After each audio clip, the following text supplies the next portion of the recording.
შენ წავიდეთ აქედან იქ აქაურ გარემოს ღრმა დააქვს იქ სადაც ანიბანი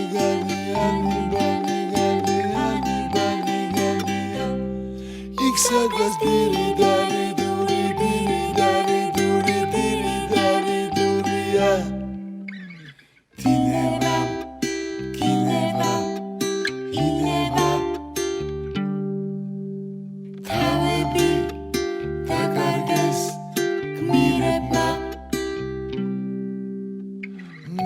შენ წავიდეთ აქედან იქ აქაურ გარემოს ღრმა დააქვს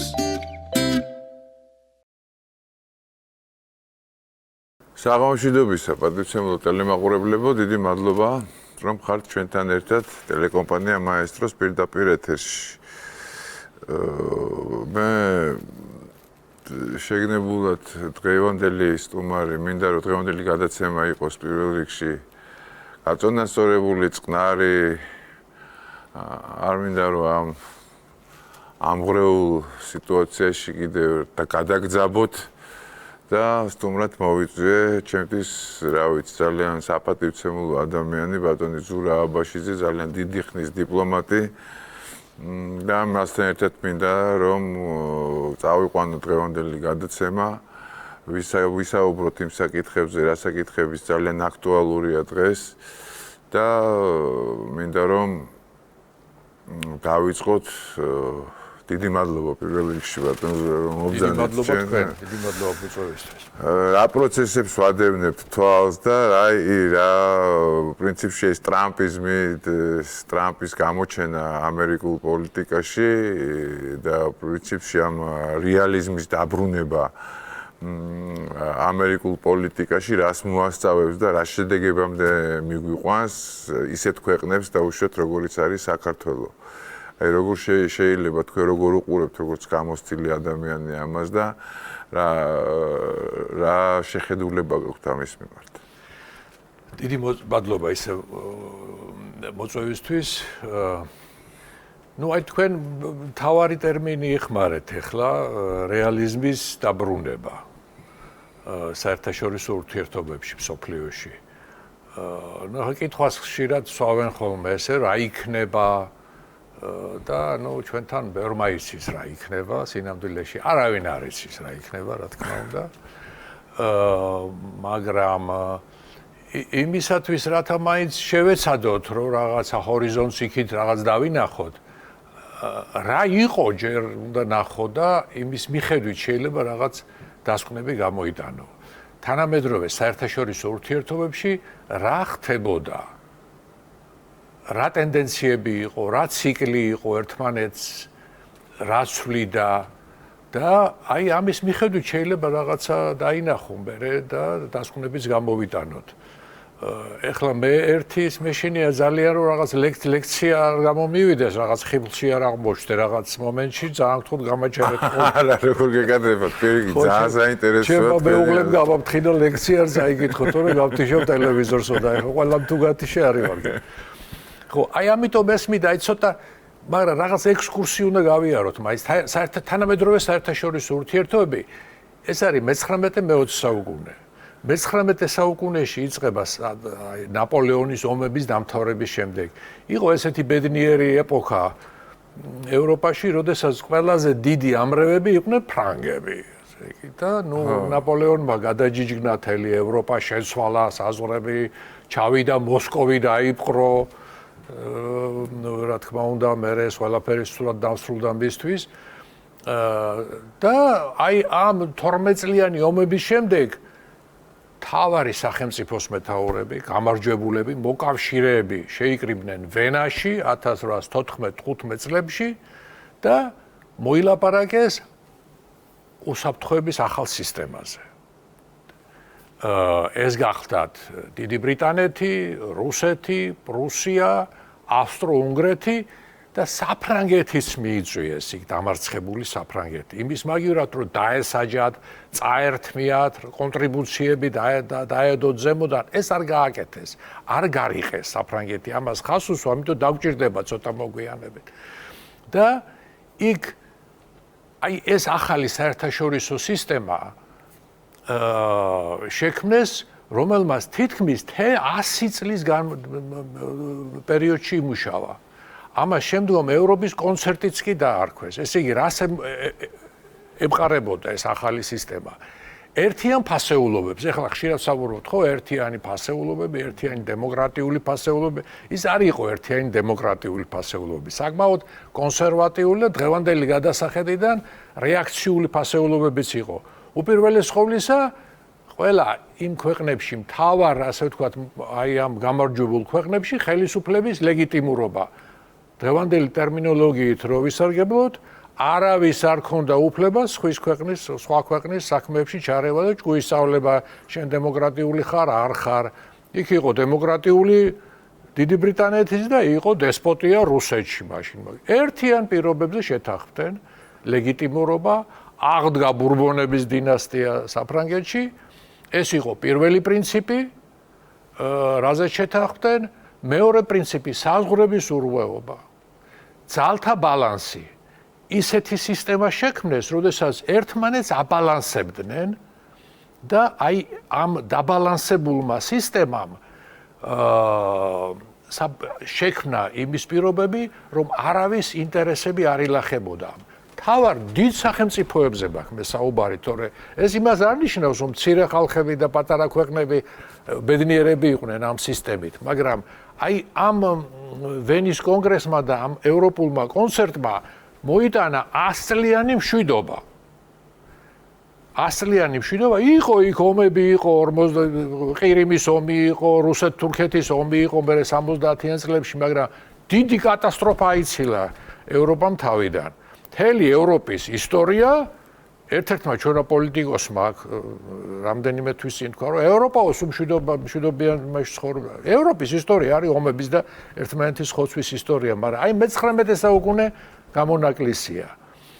აი ამ სისტემამ, აი ამ ვენის კონგრესში შექმნილმა სისტემამ მოიტანა თითქმის 100 წლიანი ომი. მეორე ნახევარში ამ ევროპის კონცერტის ეროზია დაიწყო, გერმანული სახელმწიფოები გაერთიანდნენ, ევროპის შუაგულში შეიქმნა აუშველებელი ეს გერმანული სახელმწიფო, რომელსაც თავის ამბიციები გაუჩნდა, სხვა მიზეზების გამო, ევროპა მივიდა პირველ მსოფლიო ომამდე, მსოფლიო ომი დაიწყო, ხო, 1914 წელს, კატასტროფა, მილიონობით მსხვერპლი და ასე შემდეგ, რომელიც დასრულდა როგორც იქნა, ამ დასრულებას ამერიკის ჩართულობამ შეუწყო ხელი. რომ არა ამერიკის ჩართულობა, ეს ომი კიდე დიდხანს გაგრძელდებოდა, ქიმიური იარაღი, ერთმანეთის ხოცვა, ჟლეტვა. აი ხა რა ხდება, აი საინტერესო რაღაცაა. ლექციაა უკვე თუ არა, ძალიან საინტერესოა. მივიდეთ დღევანდელ დღემდე. გამიტყლაშუნე თუ ლექცია.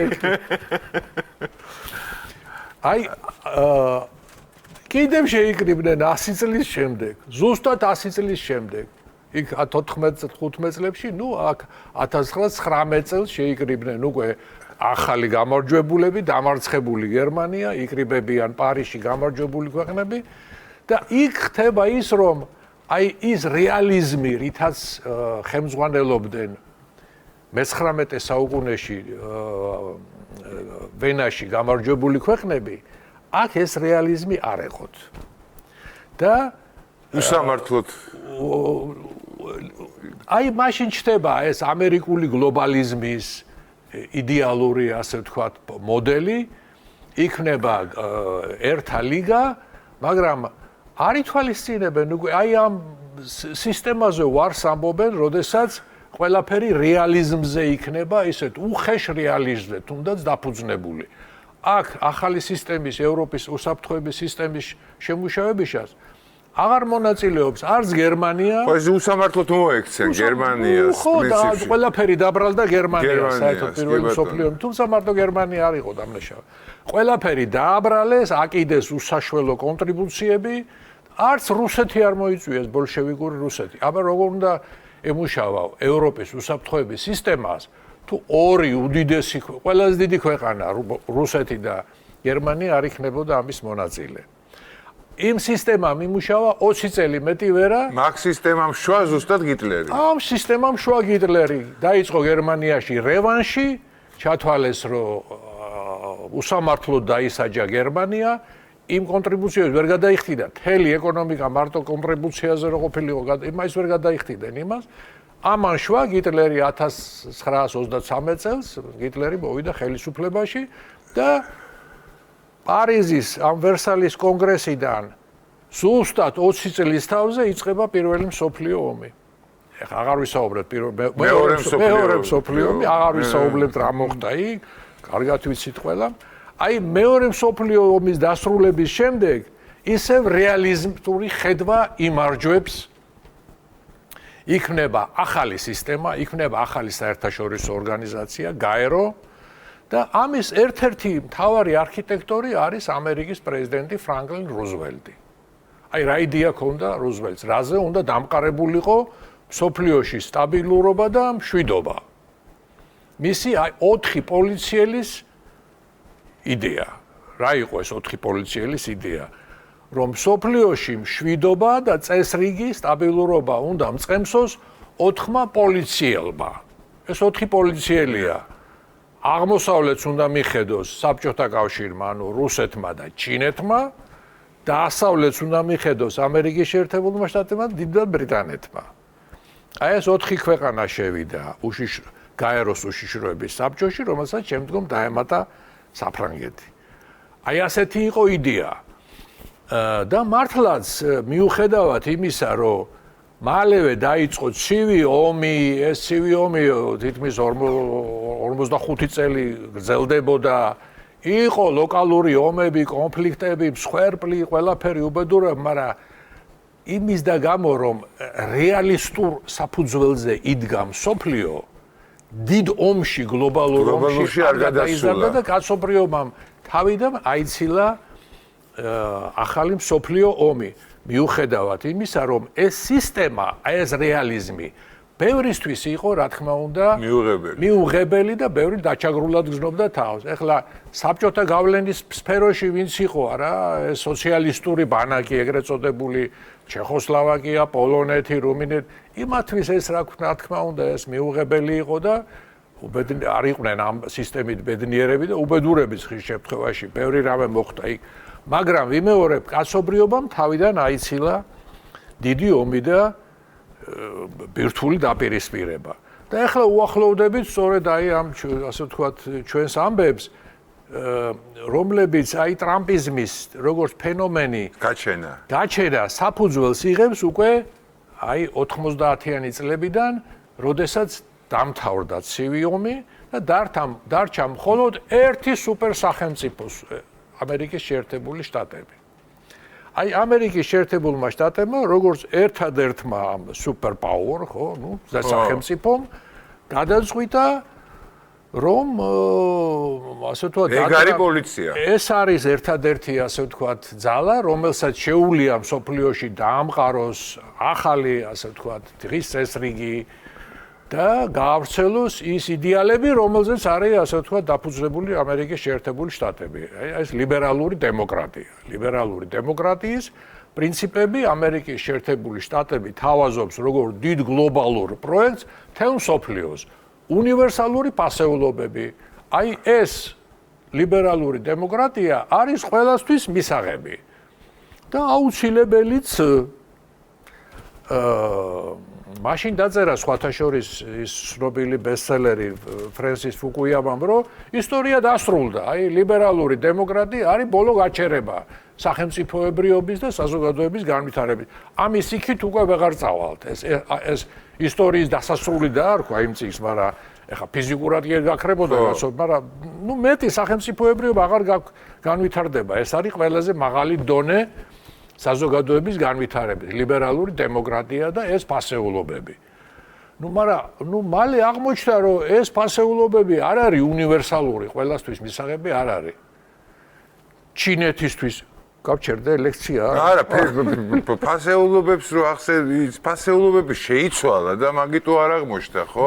აღმოჩნდა რომ ჩინეთისთვის არ არის ეს მისაღები, იმას თავის ფასეულობები აქვს, 3000 წლიანი ის არის ისტორია, ცივილიზაცია და ეს ლიბერალური დემოკრატია, არ არის მისაღები იმის. ლიბერალური დემოკრატია მაინც ხო ეხა ის არ იყო დაუშვათ 80-იან წლებში, 70-იან წლებში არ იყო ის, რაც შემდეგ უკვე განვითარდა და გაუარესდა და რაღაცა საზიზღრობა გახდა, ხო? აბსოლუტურად სწორად ბრძანებ და ეს არის ძალიან მნიშვნელოვანი. ჩინეთი, მაგრამ ის დემოკრატიაც, ის კლასიკური დემოკრატიაც, აღმოჩნდა რომ არ არის მის. მე არ ვამბობ კარგია, ცუდია, მაგრამ იმისთვის მიუღებელი აღმოჩნდა. ისლამური სახელმწიფოს დიდი ნაწილისთვის აღმოჩნდა მიუღებელი. რუსეთისთვის თავისთავად. ასე რომ, კოლიზია შეიქმნა ჯერ კიდევ 90-იან წლებში, მაგრამ 90-იანი წლებიდან იწყება ის, რაც თქვენ ბრძანეთ ახლა. იწყება თვითონ ლიბერალიზმის ტრანსფორმაცია და სახეცვლილება. ლიბერალიზმის საფუძველზე იქმნება ნეოლიბერალიზმი. ანუ რასაც ამერიკაში უძახიან ტრამპი უწოდებს მემარცხენე ლიბერალებს, ჩვენთან აქ ლიბერალურ ფაშისტსაც უწოდებ. ეს ლიბერალური ლიბერალური ნეოლიბერალიზმი უკვე სხვა აბსოლუტურად, ასე ვთქვათ, ფასეულობებს ქმნის და სთავაზობს საზოგადოებას იმ ტრადიციული კლასიკური ლიბერალიზმისგან, რამაც კაცობრიობას ძალიან ბევრი შეზძინა სასიკეთო. ამ ლიბერალური ნეოლიბერალიზმის ახალი კულტურა იქმნება საერთოდ, რასაც ამერიკაში ტერმინის მოუნახეს woke. რას გულისხმობს ეს? ბევრ რამეს. უპირველეს ყოვლისა, რა ჩვენთან ყველაზე უფრო ასე ვთქვათ ცნობილია, ეს აბსოლუტურად რაღაც მიყვანილი რაღაც აბსურდამდე ფემინიზმი, ეს სექსუალური უმცირესობების უფლებების დაცვა, გენდერიზმი, რაღაც აბსურდამდე მიყვანილი, ეს ცუდი კი არ არის, ამათი უფლებები, რა თქმა უნდა, დასაცავია ყველაფერი, მაგრამ როდესაც რაღაც მიდის აბსურდამდე, ეს თავისთავად უკვე ქმნის რაღაც საოცარ რეალობას, ხო? გარდა ამისა, შეიქმნა იქ თეორიები, რაც ამერიკაში ძალიან ასე ვთქვათ, ცვლიდა საზოგადოებას ზოგადად უარყოფის კულტურა, წარსულის უარყოფის გადახედვის კულტურა და გვახსოვს ჩვენ უნივერსიტეტებში როგორ ჩამოყარეს, ჩამოანგრიეს ძეგლების დანგრევა, ამერიკის დამფუძნებელი მამების, ვაშინგტონის, ლინკოლნის, რატო რომ ის იყო ასე მონათლობელი ყოფილა ვიღაცა 200 წლის წინ. 200 წლის წინ ახლა სხვა რაღაცა იყო, აბსოლუტურად სხვა ფასეულობები იყო ახლა. იმას რა ქვია ჩინგის ხანს რო დააბრალო შენ რო ეს შენ იყავი ფაშისტი, იმიტომ რომ გენდერული თანასწორობა არ გქონდა ჯარში. ახლა სიგიჟეში გადასული აბსურდია, კი ბატონო. მერე იქ რაღაცა კრიტიკული რასობრივი თეორია, ესე ძალიან დამკვიდრა, ეს შეიქმნა ისეთ ინტელექტუალურ წრეებში თავიდან, მაგრამ მერე მოედო მთლიანად ამ განათლების სფეროს, უნივერსიტეტებს, ესეთი განცდა, რომ ჩვენ დამნაშავე ვართ, ზოგადად თეთრი. გვახსოვს ჩვენ ფეხებს რო უკოცნიდნენ. და რომ რასიზმი დღესაც მოდებულია როგორც მეტასტაზი თელ ამერიკაში, როგორც ინდივიდუალურ დონეზე, ასე სახელმწიფო ინსტიტუტებში ეს უნდა დავანგრიოთ, ამაზე უარი უნდა ვთქვათ. არის ახლა ამის საფუძველი, ნამდვილად ეს თლათ უსაფუძვლოდ არ არის შექმნილი, მაგრამ ვიმეორებ, როდესაც აბსურდამდეა მიყვანილი, ვიხილეთ ის რას თქვენ თქვით, რომ მაინდა-მაინც ფეხებში უნდა ჩაუვარდე და ამან ყველაფერმა გამოიწვია რეაქცია, რა თქმა უნდა, საზოგადოებაში, მაგრამ ამას ხავს ძალიან დიდი მხარდამჭერი, დიდი ინსტრუმენტი, რომელსაც რასაც deep state-ს ვეძახით. რასაც deep state-ს ვეძახით. ხანდახან კითხულობ მე რა არის ეს deep state-ი? აქამდე ჩვენი ევროპელი კოლეგები გვეუბნებოდნენ, რომ თქვენი მოგონილია ეს საქართველოს თავრობის მოგონილია deep state-იო, სანამ ბატონი ტრამპი გაპრეზიდენტებოდა და მერე კაცი პირველი, რასაც ხელი მოაწერა 20 იანვარს იყო Deep State-ისგან გაწმენდა, ესე იგი, ეს საქართველოს მთავრობის მოგონილი არ ყოფილა. ეს არის ფაქტობრივად სახელმწიფოში. ეს არის ჩინოვნიკური აპარატი შეზრდილი იმ დიდ ინტერესებთან, რაც გააჩნიათ სამხედრო ინდუსტრიულ კომპლექსს, ფინანსურ წრეებს, ბანკებს, იდეოლოგიურ ცენტრებს.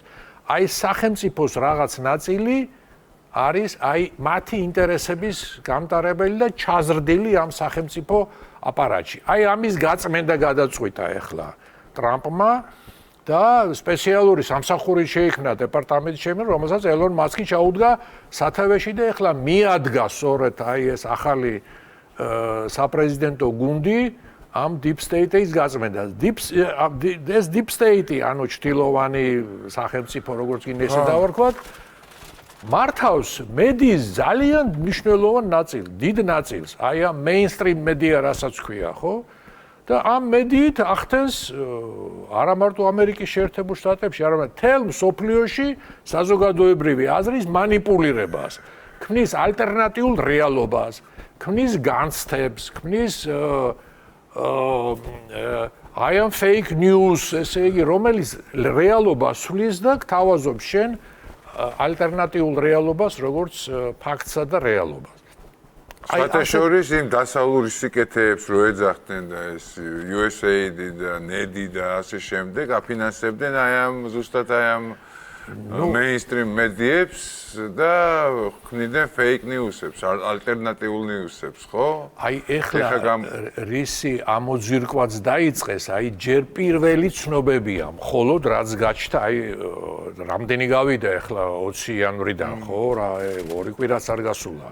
და უკვე რა ცნობები წამოვიდა, რა ინფორმაცია მოდის, რომ რეებს აფინანსებდა მილიონები რაზე იხარჯებოდა და ის რომ ჩვენთან საზოგადოების დიდი ნაწილისთვის დაუჯერებელი იყო, რომ ვთქვათ, ის პროცესები, რაც ჩვენთან ხდებოდა, ამის უკან იდგა მართლა ფინანსები და დამფინანსებლები და ის NGO-ები, რომლებზეც ჩვენ ვამბობდით, რომ ჭირდება ინფორმაცია, ეს ხალხი რაში ხარჯავს ფულს საქართველოში. მაშინ ბავშვს არ ეჯერა და სკეპტიკურად უყურებდნენ იმას, რომ ეს რაღაც რუსული კანონია, მოგონილია, არავინ არაფერს არ აფინანსებს. ხო გაირკვა ახლა და ამის უარყოფა ხო წარმოუდგენელია ახლა, ასე რომ ძნელია ადამიანი რაღაცაში დაარწმუნო, აზრი შეუცვალო, წარმოუდგენელია. თუმცა თუ არ უნდა მოსმენა, რა თქმა უნდა და ასე ჯერა და გათავდა, ახლა ამას ვერაფერი ვერ გადააწყვეტს, მაგრამ ახლა ეს ფაქტები რაც მოდის და რაც აი ნელ-ნელა ამოდის, ჯერ კიდევ ძალიან ბევრი გახდება ცნობილი. აი ეს მილიონები, მილიარდები რაში იხარჯებოდა? გარდა იმისა, რომ იყო ეს წმინდა წყლის ფულის გათეთრების და ჩაჯიბების მექანიზმი, ეხლა აი უყურებდით აი დღეს ისენია TikTok-ებია მილიონი იქ რაღაც კოლუმბიაში ის რა ქვია რაღაცა ფემინისტური ოპერის დადგმა, მაშინ პერუში რაღაც ტრანსგენდერული რაღაც აი ამაში ეს რა თქმა უნდა ეს ფულის მოტეხვის და მოჭრისის იყო მექანიზმი, მაგრამ ძალიან დიდი თანხები იხარჯებოდა ეს პოლიტიკურ ბიზნესებზე და ეს იყო რეალურად პოლიტიკური ინსტრუმენტი აი Deep State-ის, რომელიც ჩვენ ვახსენეთ და რომელიც რეალურად შეიძლება ითქვას, რომ სახელმწიფოში და მართავდა. მაგიტომაც არ უნდათ გასაჯაროვება ამ ყველაფრის. მაგი კი არა, თვითონ მასკიც რომ მივიდა, რომ შეემოწმე მასკმა ხალხი გააგზავნა იქ, რომ შეემოწმებინათ. იმათაც კი დაუმალეს და შემდეგ უკვე იმდენად მდუმარებით და სიჩუმით ეს მოცული იყო ეს ყველაფერი, სანამ არ გაანთავისუფლეს და გაყარეს ის ხალხი, მანამდე ვერ შევიდნენ და ინფორმაციამდე ვერ მივიდნენ. კი, ამას ექნება ძალიან დიდი წინააღმდეგობა. ეხლა რა თქმა უნდა ამ პრეზიდენტს აქვს გაცილებით მეტი ძალა, ვიდრე ჰქონდა პირველი პრეზიდენტობის დროს. საერთოდ პირველი პრეზიდენტობის დროს კარგად ვერ გავიგეთ სოფლიოში ტრამპს რა უნდოდა. ისე დაიწყო ეს პანდემია მაშინ 2 წლის განმავლობაში, რომ ბევრი რამ რაც მას დაგეგმილი ჰქონდა, ვერ მოახერხა მან ამის რეალიზება. ამიტომ ტრამპიზმი რას წარმოადგენდა, ვიც ხედა რაღაცას წარმოადგენდა, მაგრამ რა ფილოსოფია იყო ეს ვერ გაიგო ბევრმა მსოფლიოში. დღეს ეს უკვე აბსოლუტურად გამოკვეთილი იდეოლოგიაა, ისეთი ძალიან მყარი საფუძვლით და ეს არის ნამდვილი რევოლუცია, ახალი ამერიკული რევოლუცია, რომელიც შეცვლის ამერიკის შეერთებულ შტატებს და რა თქმა უნდა ეს შეცვლის მსოფლიოს ძალიან მნიშვნელოვნად. ეს შეცვლის ევროპაშიც კლიმატს, ქიმიური შემადგენლობა უკვე იგრძნობა რომ ბევრგან იცვლება, ეკონომიკური ცვლილებები, იდეოლოგიური ცვლილებები, პოლიტიკური ცვლილებები და რაც აი თქვენი კითხვაზეა პასუხი, რეალიზმი ბრუნდება. რეალიზმი ბრუნდება, იდეოლოგიები გადადის მეორე პლანზე და ეს რეალიზმი რა ფორმით, ასე ვთქვათ, ჩამოყალიბდება საერთაშორისო ურთიერთობებში, რა კონკრეტულ ფორმებს მიიღებს, ჯერ ძნელი სათქმელია, მაგრამ ყოველ შემთხვევაში ის განაცხადები, რაც ტრამპმა გააკეთა პირველივე დღიდან, გვაჩვენებს, რომ შევდივართ ახალ ციკლში აბსოლუტურად. კაცობრიობა უბრუნდება საერთაშორისო ურთიერთობები რეალიზმს. ეს რეალიზმი ვიმეორებ, არ იქნება ყველასათვის იმით რა ქვია ვარდით მოფენილი რაღაცა სამყარო, მაგრამ ყოველ შემთხვევაში ნაკლებად იქნება ორმაგი სტანდარტები და მეტი იქნება აბსოლუტურად გასაგები ყველასათვის ხედვა იმისა თუ ვის რა სურს და ენაც უფრო ისეთი იქნება, ასე ვთქვათ, უფრო გასაგები ყველასათვის გაჭრილი, კი, პირდაპირი და ალბათ რაღაც ეტაპზე მას შემდეგ რაც ომი დამთავრდება უკრაინაში რაღაც ახალი რეალობებიც შეიქმნება ალბათ ზოგადად ევროპაში და მსოფლიოში. რანაირი იქნება ეს ახალი რეალობები? რა ვიცი, მე პრინციპში კი ძალიან ოპტიმისტურად ვარ განწყობილი ამ ყველაფრის მიმართ, მაგრამ მაინც მგონია რომ ის ძალა ის deep state, რასაც ვეძახით, იმდენად აქვს ფესვები ღრმად გადგმული და იმდენად რა სპრუტ როგორც ეძახიან რუსები და თვითონ მასკმაც ესე დაარქვა რომ ვაშლი რო გახსნაო და ერთი ჭია რო იპოვნო, ეგ კი არ დაგხვდაო. მთელი ვაშლი ჭიების გარემოცვაში დაგხვდაო და ეს უკვე შევინარჩუნოთ და როგორ შევინარჩუნოთ, ამას გადაგდება ჯობიაო, ვიდრე შენარჩუნებაო და ამ ვაშლის გარშემო ძალიან ბევრი ადამიანი იყო დაკავებული, თანამდებობა, ესა ყველა ქვეყანაში მიდიოდა ეს USAID-ის ფულები როგორც ჩვენ ქვეყანაში, ხო? მარტო ჩვენი ქვეყანა ხო არ არის? აი ეს ამ ხელას პრუც როგორ დაამარცხებენ, ჩემთვის ძალიან ეს არის რა ქვია. მთელი არმია შეიქმნა ადამიანების ახალგაზრდებისაც, რომლებიც აი იკვებებიან ამ მილიონიანი თუ მილიარდიანი თანხებით თელ მსოფლიოში. ეხლა ეს მარტო USAID არ არის, აქ უამრავი NGO, რომელზეც ხდებოდა ამ თანხების გადაწყვეტილება, მაგრამ განსაკუთრებით ჩვენთან ეს 2-3 NGO გამოირჩეოდა, რომელსაც ვთხოვდით, რომ ნუ ელემენტარულად გითხარით, რა შეიხარჯება თქვენი ფული. ნუ მაშინ ასე ვთქვათ კატეგორიული ვარი მივიღეთ და გამოცხადდა, რომ ეს სურვილი არის რაღაც რუსული ნარატივით ნაკარნახევი. ამაზე ბევრი ვისაუბრეთ, აქაც ბევრი საუბარი ყოფილა, აღარ შევართ ამ თემაში, მაგრამ ხო იკვეთება, ხო გამოიკვეთა რა ყოფილა სინამდვილეში, რომ ეს ტყვილი არ ყოფილა და რამხელა ზეწოლა მოდიოდა ახლა საქართველოზე ამის გამო. რამხელა ზეწოლის გადატანა მოგვიწია ახლა პრინციპში თელ სახელმწიფოსა, თელ საზოგადოებას. აი რო გამოგიტყდეთ ახლა ხშირად მე ვფიქრობდი რომ ჩვენ ამას ვერ შევძლებდით და ეჭვი მქონდა რომ ჩვენ ამას გაუძლებდით. ვერ გაუძლებდით, ანუ ჩვენ ამას ვერ გაუძლებდით, ხო, მაგრამ აი ეთყობა მაინც ამ 30 წლის განმავლობაში ბევრი რამ ვისწავლეთ და შევძელით ეს ყოველ შემთხვევაში მე ვფიქრობ რომ ახლა მე მაინც მგონია რომ ჩვენ ფონს გავალთ. რა ვიცი, მე კი, რა თქმა უნდა, ჩვენ ფონს გავალთ იმიტომ რომ პირველ რიგში რა მე ძალიან ღრმად წამს რა თქმა უნდა ის მეტაფიზიკური ამბების და მგონია რომ საქართველოს უწერია გადარჩენა პირველ რიგში, იმიტომ რომ ამას წინათ უსმენდი რომ შენთან ერთად ნავშიო თუ არიო უფალიო ეს იმას არ ნიშნავს რომ შტორმი არ იქნებაო. ეს იმას ნიშნავს რომ გადარჩებიო რა. ხო და ამ პრინციპით ჯერა ალბათ ყველა იმ მოცემულობების ჩვენს გარშემო რაც მომიტყვი ჩვენზე ხო ბევრი რამე არ არის დამოკიდებული, მაინც რა თქმა უნდა დიდ ქვეყნებზე არის დამოკიდებული თუ როგორ მოვილაპარაკებენ ერთმანეთში, ხო?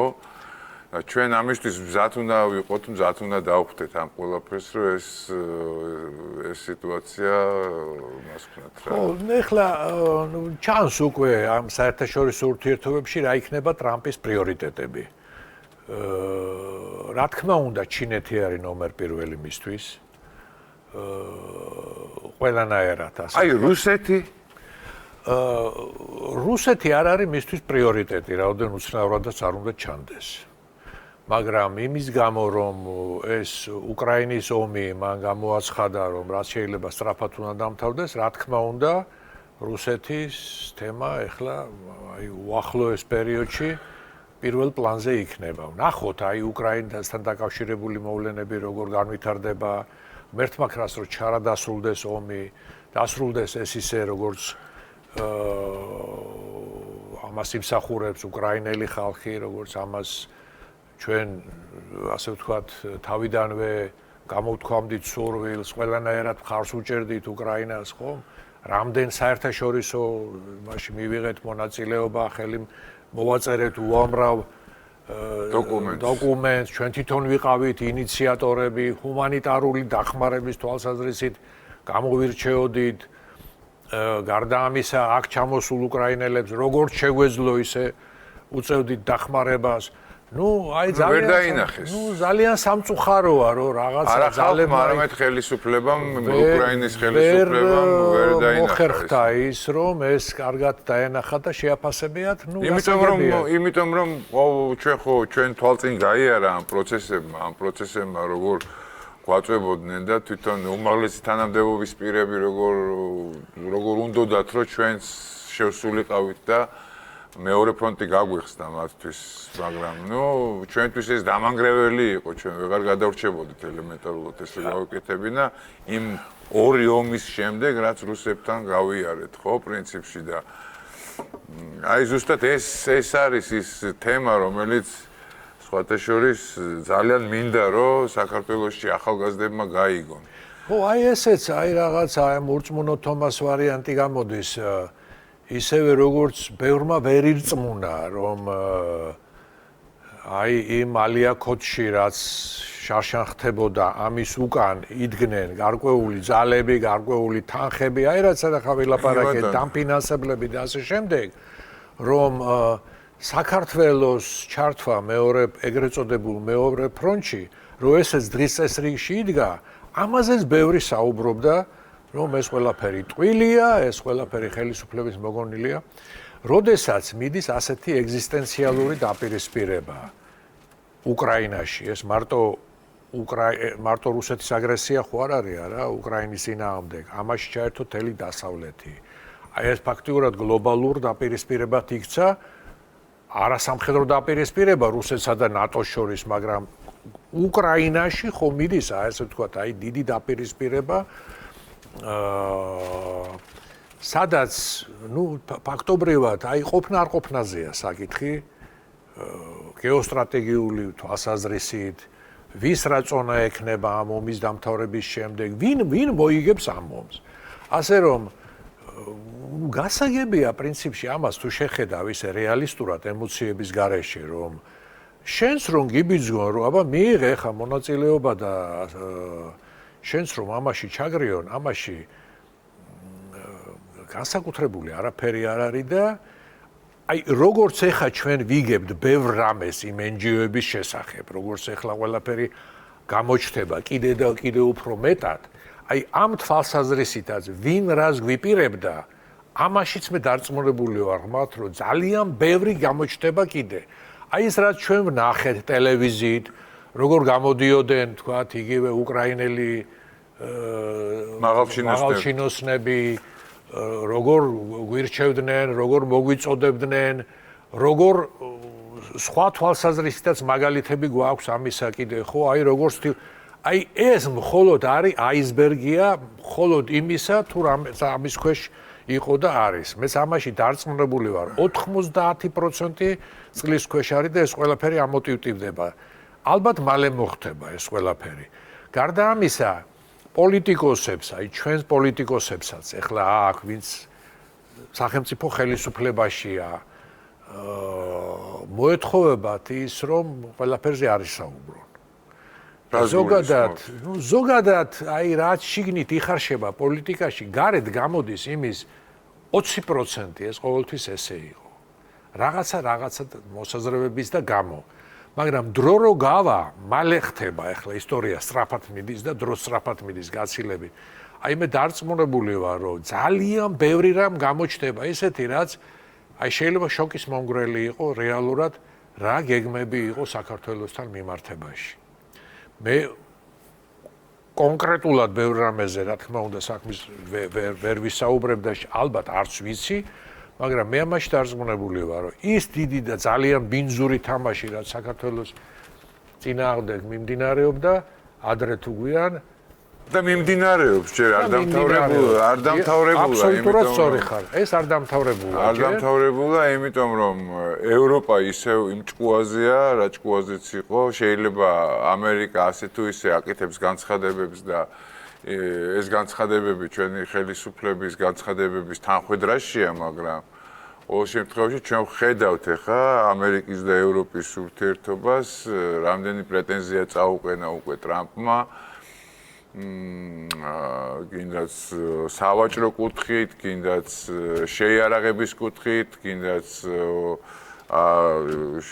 ფულის გაზრდის კუთხით შეიარაღებაში და ასე შემდეგ და ამის გარდა კიდე რამდენი რამე კანადაზე ისაუბრა, იქ პანამის არხზე ისაუბრა, იქ ანუ ძალიან საინტერესო ეპოქაში ვცხოვრობთ, რა ვიცი, ჩემი ზოგიერთი მეგობარი იძახიან, რომ მოკლავენო ტრამპს.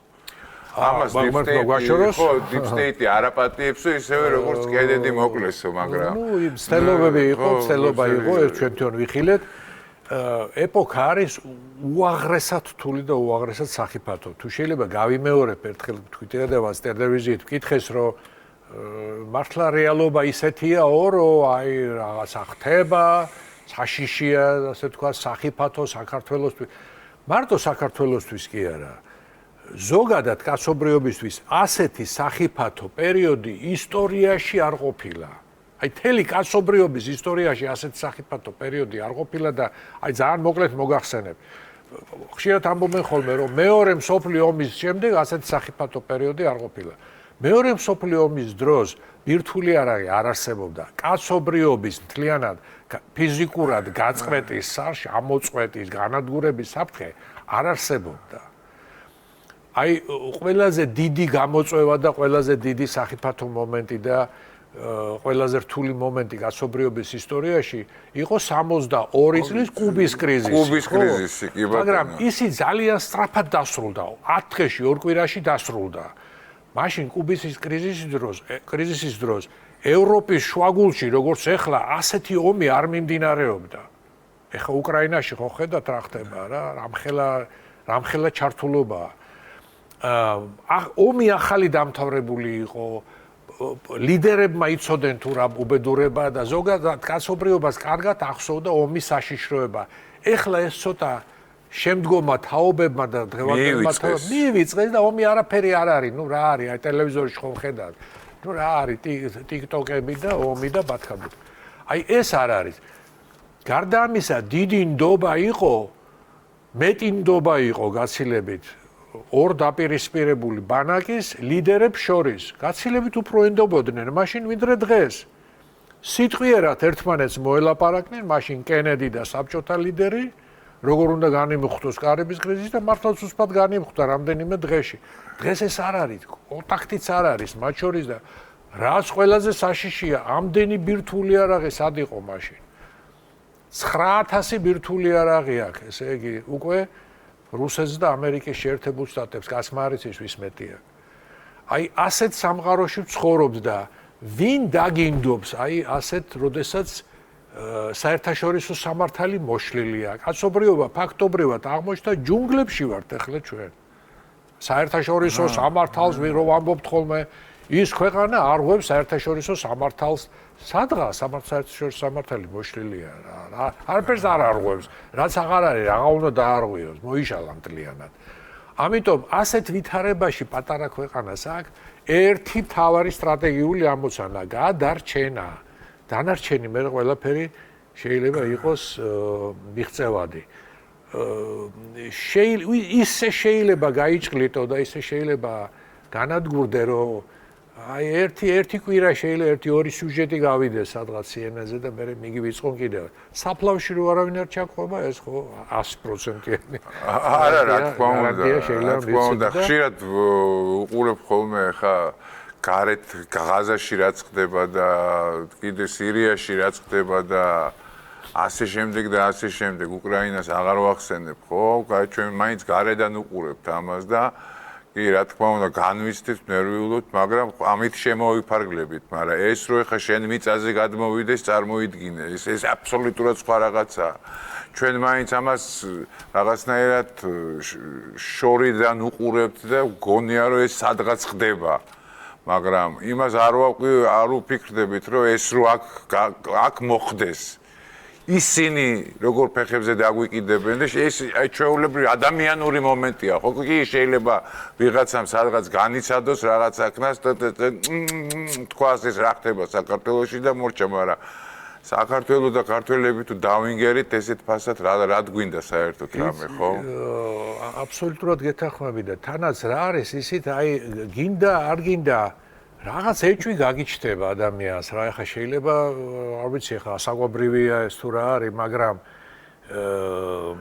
იმდენად თვალშისაცემია ზოგიერთი ჩვენი მეგობრის საქციელი, რომ ეჭვი გიჩნდება, რატო ცდილობს ეს ამ ქვეყნის წარმომადგენელი, რატო პოულობს დროს, რომ ამდენჯერ ჩამოვიდეს აქ, გიბიძგოს იქით, რაც 100% არევს ამ ქვეყანას. რატო ასე დაინტერესებული? აი მე ზოგიერთი ის ქვეყანა მაქვს მხედველობაში, რომელიც აი უკრაინის კონფლიქტთან ახლოა განლაგებული. ეხლა მე არ მახსოვს, რომ აქ ესპანელები ჩამოსულიყვნენ მაგალითად, ან პორტუგალიელები და ან იტალიელები. იტალიელი რა ეს დემოკრატია თქვენთან რატო ასე დღეში და ხელს გამოსულიყვნენ მიტინგებზე, ჩვენ გავიმარჯვებთ ქართულ ხალხთან ერთად ვართ. არ მინახავს ეს არა. მაინც ყოფილი საბჭოთა კავშირის ქვეყნები უფრო დაწოდიან მაგას. ის ქვეყნები, რომლებიც იქვე გვერდზე არიან იმ უკრაინასთან, არა? რაღაცა კაცო, რაღაცა თავის ტკივილი ხო არ აქვს და თავის ამოცანა ხო არ აქვს და რაღაცა ის გამოყენება ხო არ უნდა შენთვის, რომ ის შარი იქიდან აქეთ გადმოიტანოს. შეიმციროს ყოველ შემთხვევაში და აქეთ გადმოიტანოს. ღმერთმა ქნას შეიძლება ვცდები, შეიძლება დიდ ცოდვასაც ვიდენ, მაგრამ იმდენად მიზანმიმართულია ესა და იმდენად ესა თქვა რაღაცა მეორდება ერთი მეორეზე მიყოლებით, რომ ეჭვი რო არ გაგიჩნდეს არ შეიძლება. განსაკუთრებით მაშინ ვიმეორებ, როდესაც აი ასეთ სამყაროში ცხოვრობ და ყველა თავის თავზე ფიქრობს უპირველეს ყოვლისა. ეხლა აი ასეთი რეალობა მოვიდა, როდესაც თვითონ ამერიკის შეერთებული შტატების პრეზიდენტმა განაცხადა ახალი სტრატეგია შეთავაზა მსოფლიოს, აი ამ გლობალიზმის მაგივრად ახალი პოლიტიკა მაგა make America great again. გავხადოთ ამერიკა კვლავ დიადი. აი ამერიკა უპირველეს ყოვლისა. ასე რომ და ყველამ ესე უნდა იფიქროს რა თქმა უნდა. ყველა ქვეყანამ რომ პირველ რიგში თავის აჯობებს რა თქმა უნდა და სასურველია ყველასთვის რომ ახალი მსოფლიო წესრიგი მაინც შეიქმნას საერთაშორისო ასე ვთქვათ სამართლის ფარგლებში და დაჩაგრული არავინ არ გამოვიდეს. სასურველია რომ ის საერთაშორისო ორგანიზაციები, რომლებიც აქამდე მოიყვანეს მშვიდობა, ხო, გაერო, სხვა საერთაშორისო ორგანიზაციები, ისინი რომ კვლავ ქმედითურარიანები გახდნენ და თუ რაღაც ახალი იქნებს, ისიც ახალი შეიქმნას, ან და თუ იქ არის ტრანსფორმაცია, ისიც შეიქმნას, რომ ყველაფერი ეს საერთაშორისო სამართლის ჩარჩოებში მოექცეს ისევ და კვლავ.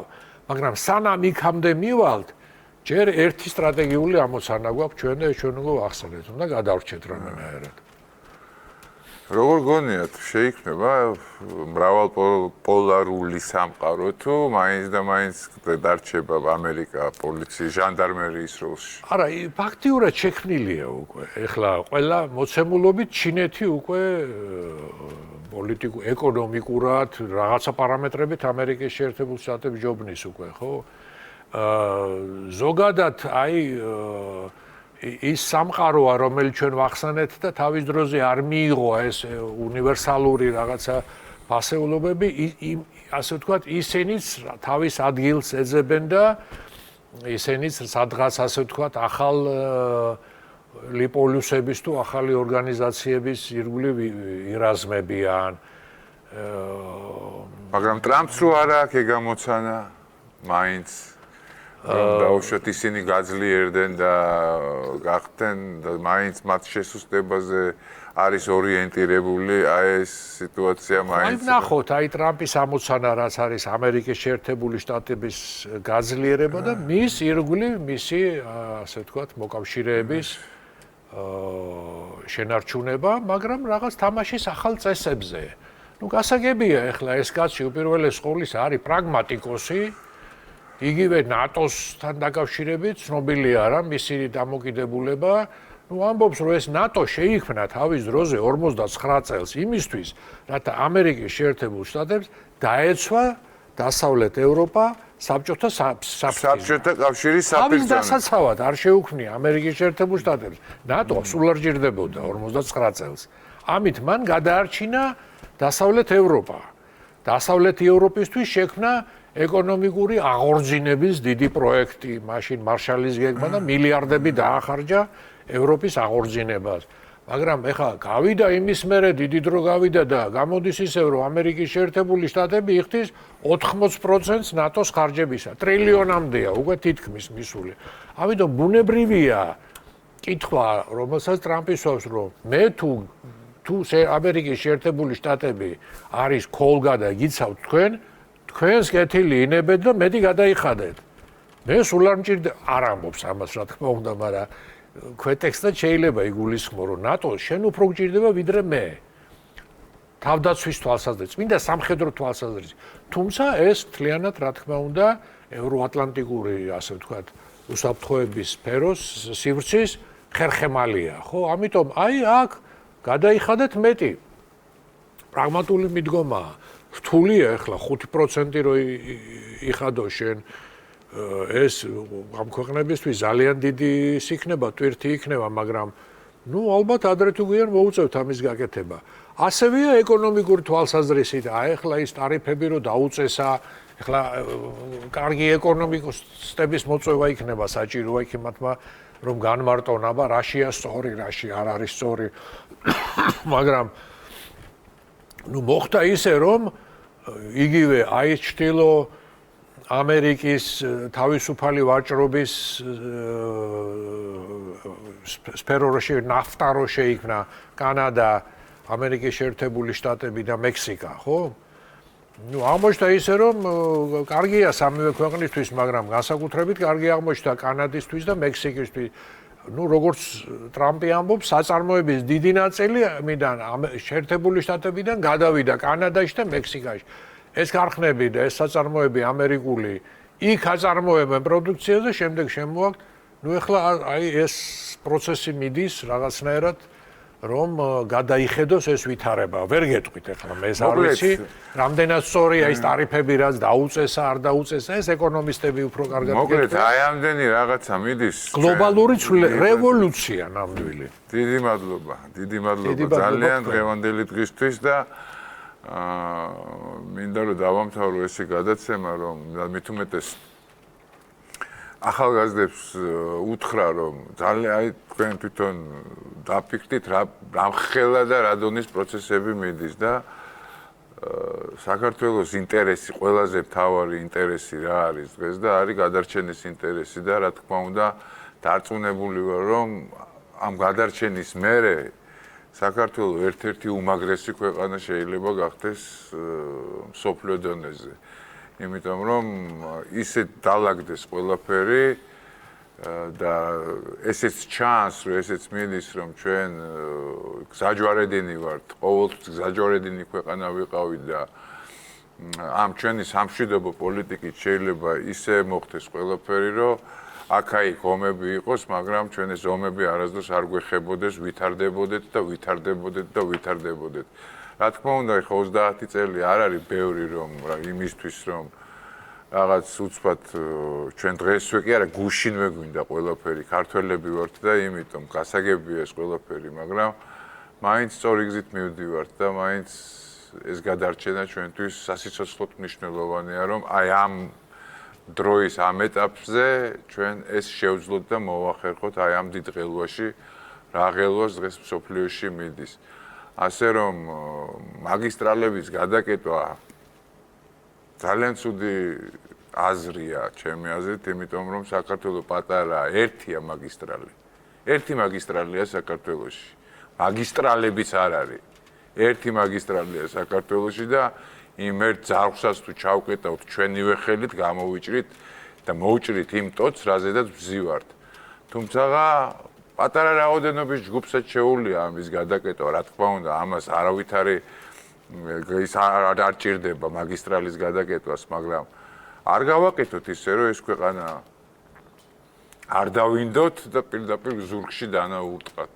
მე მგონია, რომ ეს ზურგში დანის ტოლფასია, იმიტომ რომ ყველამ ძალიან კარგად იცით, რომ არჩევნები მოგებულია. ყველამ თქვენ თვითონ იძახით ამას და ჩემთანაც პირადად ბევრჯერ გიტყვიათ, მაგრამ არ გინდათ აი ესეთი ხოში გაქვთ და არ გინდათ ეს ხელისუფლება და ესე არ არის პოლიტიკა და ესე არ შეიძლება ქვეყანაში მოქცევა რა. ყველაფერს თავისი დრო აქვს და მოვა ის დრო, როდესაც ახალგაზრდებიც მოვლენ ხელისუფლებაში, ძველგაზრდები სწავლენ, ახალგაზრდები მოვლენ, ძველგაზრდები სწავლენ და ესე უნდა განვითარდეთ, თორემ მარტო დღევანდელი დღით რომ ვიმსჯელოთ და ის ერთადერთი არტერია გადავკეტოთ, რა არტერიაც უბრალოდ სულ ყველას გვასულდგმულებს. ჩვენივე ხელით დავიხრჩობთ თავს. ეს იქნება და ეს. ძალიან დიდი მადლობა ამ საინტერესო საუბრისთვის. ნახვამდით, კარგად ბრძანდებოდეთ, ნახვამდით. კარგად იყავით, უცხოური ახალი ამბებით, დაგემშვიდობებით, USAID-ებით და მასკის ინფორმაციებით და სხვადასხვა ასეთი მნიშვნელოვანი ინფორმაციებით, რომელიც ახლა გახდა ცნობილი და კიდევ ბევრი ასეთი ინფორმაციის თანამონაწილენი ვიქნებით ჩვენ ერთად. მადლობთ ყურადღებისთვის.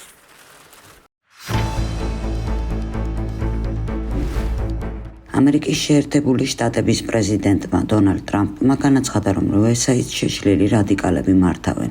მას USAID-ს რადიკალური შეშლილების გუნდი მართავს. ჩვენ მათ მოვიშორებთ და შემდეგ მივიღებთ გადაწყვეტილებას, აღნიშნა ტრამპმა. ამერიკის პრეზიდენტმა ასევე ხაზი გაუსვა, რომ ამერიკის მთავრობის ეფექტურობის დეპარტამენტის ხელმძღვანელი ილონ მასკი ჭკვიანი ადამიანია, თუმცა აღნიშნა, რომ ფედერალურ მთავრობაში ხარჯების შემცირების შესახებ მის რჩევებს ყოველთვის არ გაითვალისწინებს. ილონ მასკმა შეერთებული შტატების საერთაშორისო სააგენტოს USAID-ს გველების ბუდე უწოდა. თავის ტვიტერზე მასკმა, რომელიც ახლახან სახელმწიფო მმართველობის ეფექტიანობის დეპარტამენტის ხელმძღვანელად დაინიშნა, დაწერა, რომ USAID დანაშაულებრივი ორგანიზაციაა და დროა ის მოკვდეს. სხვა პუბლიკაციაში მასკმა განაცხადა, რომ სააგენტო იყო რადიკალური მემარცხენე მარქსისტების გველების ბუდე, რომლებსაც ამერიკას ძულდა. ეს ორგანიზაცია აფინანსებდა ბიოლოგიურ იარაღთან დაკავშირებულ კვლევებს. მანამდე ცნობილი გახდა, რომ USAID-ს აკაუნტი ტვიტერზე, რომელსაც თითქმის მილიონი გამომწერი ჰყავდა, ყოველგვარი განმარტების გარეშე გაუქმდა. ამერიკული მედია იუწყება, რომ USAID-ის თანამშრომლებმა ანონიმურობის დაცვით შეშფოთება გამოთქვეს იმის თაობაზე, რომ ფედერალური სააგენტოს წინააღმდეგ ყველაფერი მოსალოდნელია, როგორც რესტრუქტურიზაცია და შემცირებები, ასევე ლიკვიდაცია. ილონ მასკმა ამერიკული სააგენტო USAID უხანში ჩინური ლაბორატორიის დაფინანსებაში დაადანაშაულა.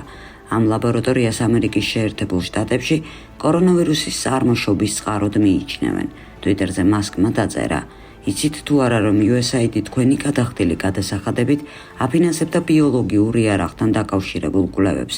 COVID-19-ის ჩათვლით, რის გამოც მილიონობით ადამიანი დაიღუპა. მასკმა გადააზიარა ბლოგერის შეტყობინება, რომელიც ამტკიცებდა, რომ USAID 53 მილიონი დოლარი გამოუყო ორგანიზაცია EcoHealth Alliance, რომელმაც თავის მხრივ გამოიყენა ეს ფული უჰანის ლაბორატორიაში კორონავირუსების ფუნქციის შეძენასთან დაკავშირებული კვლევების მხარდაჭერაზე. შეტყობინებაში ასევე ნათქვამია, რომ USAID არაერთ გზის დაუკავშირებიათ სადაზვერვო საქმიანობასთან, ხოლო მისი ყოფილი დირექტორი ჯონ გილიანი აღიარებდა, რომ სააგენტო სავსე იყო ამერიკის დაზვერვის თანამშრომლებით და იდეა იმაში მდგომარეობდა, რომ აგენტები ჩაენერგათ ყველა იმ ტიპის საქმიანობაში, რომელსაც სააგენტო უცხოეთში აწარმოებდა. იქნებოდა ეს სამთავრობო, სამოხალისეო, რელიგიული თუ ნებისმიერი სხვა. გარდა ამისა, იქვე ნათქვამია, რომ USAID დაკავშირებული იყო გადატრიალებებთან ჰაიტიზე, უკრაინაში, ეგვიპტეში და სხვა ქვეყნებში. ამერიკული CNN-ის ცნობით უკრაინის აღმოსავლეთში ცეცხლის შესაძლო შეწყვეტაც არ არის იმედის მომცემი. უკრაინის არმიაში ზავის არ სჯერათ. გამოცემის ცნობით, მოსკოვის ძალები უახლოვდებიან პაკროვსკს სასიცოცხლოდ მნიშვნელოვან სამხედრო კვანძს სამხრეთით, რომ პაკროვსკის ალყაში მოქცევის ტემპები შთამბეჭდავია. მისი აღების შემდეგ კი რუსეთს ცოტა დიდი დასახლებული პუნქტი დარჩება ასაღები მსხვილ ქალაქებამდე, როგორებიცაა დნეპრი და ზაპოროჟიე. CNN-ი აღნიშნავს, რომ უკრაინის არმიის ერთადერთი იმედი ისაა, რომ ევროპის ან ნატოს ძალები უზრუნველყოფენ კიევის უსაფრთხოებას თავისი განლაგებით მშვიდობის მყოფელთა რანგში, ფრონტისპირა რაიონებში. ცეცხლის შეწყვეტის ალბათობა დაახლოებით 30%-ია, რადგან სიტუაცია ფრონტზე არ გვაძლევს იმის თქმის საშუალებას, რომ ზავი შესაძლებელია. ეს ყველაფერი ძალიან რთულია, ამბობს უკრაინის არმიის მებრძოლი ვიქტორი. სხვა მებრძოლი ანდრეი ფიქრობს, რომ ზავის ალბათობა 40%-ია. მისი თქმით, მეორე მხარე იმარჯვებს, იპყრობს ტერიტორიებს, ჩვენ კი ბევრი არაფერი გვაქვს სათქმელი. პიტ ჰექსეტმა პენტაგონის პრესსამსახურების ოფისებიდან ტრადიციული მედია გაყარა და მათ ნაცვლად დაუშვა New York Post, Breitbart, One American News Network და Huffington Post. Daily Mail-ის ცნობით, სამსახურებრივ შეტყობინებაში ნათქვამია, რომ New York Times-მა, NBC News-მა, NPR-მა და პოლიტიკომ მიიღეს ბრძანება გაათავისუფლონ თავიანთი ოფისები პენტაგონში წმინდა ვალენტინის დღისთვის. მათ შეცვლია New York Post, One American New York და Breitbart News Network. საოფისე ოთახი ერთი წლით გადაეცემა ასევე კიდევ ერთ მემარცხენე გამოცემა Huffington Post-ს. პარასკევს შეერთებული შტატების თავდაცვის სამინისტრომ განაცხადა, რომ პენტაგონის პრეს-ცენტრში სამუშაო ოფისებზე წვდომის როტაციული სისტემა შემოაქვს. წესი თავდაცვის მინისტრმა ჰით ჰექსეტმა შეიმუშავა და ის ცალკეული მედია საშუალებისთვის, ბეჭდური ონლაინ ტელე და რადიო რესურსებისთვის ერთწლიანი როტაციის ციკლს ითვალისწინებს. ცვლილებების მიზანია პენტაგონის მუშაობის გაშუქების შესაძლებლობა მიეცეთ იმ ახალ მედია საშუალებებს, რომლებსაც მანამდე პრეს-კორპუსთან მუდმივი წვდომა არ ჰქონდათ. New York Times-მა ეს ნაბიჯი გააკრიტიკა და მას საგანგაშო მოვლენა უწოდა. გამოცემამ ამერიკის ადმინისტრაცია დაადანაშაულა პენტაგონის პრეს-კორპუსიდან დამოუკიდებელი ფაქტებზე დაფუძნებული საინფორმაციო სააგენტოების განდევნაში. პენტაგონის პრეს-მდივანმა ჯონ ულიოტმა ბრძანების დასაცავად განაცხადა, რომ მისი მიზანია გაიზარდოს წვდომა პრეს-ცენტრის შეზღუდულ სივრცეზე იმ მედიისთვის, რომლებიც მანამდე პრივილეგიებით და პენტაგონის შენობაში ფიზიკურ ოფისებში მუშაობის კომფორტით არ სარგებლობდა. პენტაგონმა ეს გადაწყვეტილება მიიღო მას შემდეგ, რაც თეთრი სახლის პრეს-სპიკერმა კეროლაინ ლეივიტმა განაცხადა, რომ ამიერიდან დამოუკიდებელი ჟურნალისტებიც, მათ შორის პოდკასტების და გავლენიანი ბლოგერებიც მიიღებენ უფლებას მოითხოვონ წვდომა თეთრი საფრთხის ბრიფინგების დარბაზებზე. ლევიტმა ასე თქვა, რომ ადმინისტრაციის წვდომას აღუდგეს მათაც, ვისაც ბაიდენის ადმინისტრაციის დროს აკრედიტაცია შეცდომით გაუუქმდა. Washington Post-ი წერს, რომ დონალდ ტრამპი არაპირებს უკრაინის ფინანსურ დახმარებას ქვეყნის ნატოში შეყვანას ან მის ტერიტორიაზე ამერიკული ჯარის გაგზავნას. ამერიკის პრეზიდენტის აზრით, ცეცხლის შეწყვეტის რეჟიმის დაცვაზე კონტროლი და უკრაინის უსაფრთხოების კონტროლი სრულად ევროპის პასუხისმგებლობაა, რომელსაც მნიშვნელოვნად აშფოთებს უკრაინას და რუსეთს შორის არსებული სიტუაცია. სტატიის ავტორი ტრამპის გადაწყვეტილებას აკრიტიკებს. ის წერს, რომ ნაცვლად ევროპული მოკავშირეების წახალისებისა და იმის ჩვენებისა, რომ ვაშინგტონი მათ მხარს დაუჭერს, ტრამპი მათ მიმართ აგრესიას და შეურაცხყოფელ დამოკიდებულებას ავლენს. ამან ევროპას შოკი მოჰგვარა მისი პრეზიდენტობიდან სულ რამდენიმე დღეში. ვაშინგტონ პოსტი ასევე აღნიშნავს, რომ ტრამპი ევროკავშირის მიმართ ტარიფების შემოღებას გეგმავს და იმავდროულად მას აკისრებს უკრაინის მხარდაჭერაზე სრულ პასუხისმგებლობას. ბრიტანული თაიმსი უკრაინაში მშვიდობის ყოფილების გაგზავნის საკითხზე წერს, რომ ევროკავშირში განხეთქილებაა. გამოცემის ინფორმაციით, დიდი ბრიტანეთი, საფრანგეთი და ჩრდილოეთ ევროპის ქვეყნები მხარს უჭერენ ევროპის ინიციატივას, რომლის თანახმად, თუ კი ცეცხლის შეწყვეტის მოლაპარაკება შედგება, გააგზავნონ უკრაინაში 10,000 მშვიდობის ყოფილი სამხედრო. თუმცა გერმანია წინააღმდეგია. ესტონეთი, ლატვია, ლიეტუვა და პოლონეთი კი შიშობენ, რომ მშვიდობის ყოფილების გაგზავნის დაფინანსება ნეგატიურად აისახება ნატოს შესაძლებლობაზე და იცოს ისინი რუსეთისგან. უკრაინელი გამოცემა გაზეტა უა წერს, რომ უკრაინაში პანიკაა. სიკვდილიანობის და მიგრაციის გათვალისწინებით შარშამ ქვეყანამ 800,000 ადამიანი დაკარგა, მაშინ როცა 4-ჯერ ნაკლები დაიბადა. ექსპერტების თქმით, სიტუაცია შეუქცევადია. დემოგრაფიულად უკრაინა 2020 წლის შემდეგ პირობით პანდემიაში ცხოვრობს. 5 წლის განმავლობაში მოსახლეობა არაბუნებრივი მიზეზების გამო მცირდება. თუ კი შეიარაღებული კონფლიქტი, ნაციონალური ტრაგედია, დემოგრაფიო-ნაციონალური კატასტროფაა, წერს გამოცემა. არსებული მაჩვენებელი დემოგრაფიული ზეგავლენის მასშტაბით შესაძლოა შეადაროს კორონავირუსის უწყვეტ პანდემიას.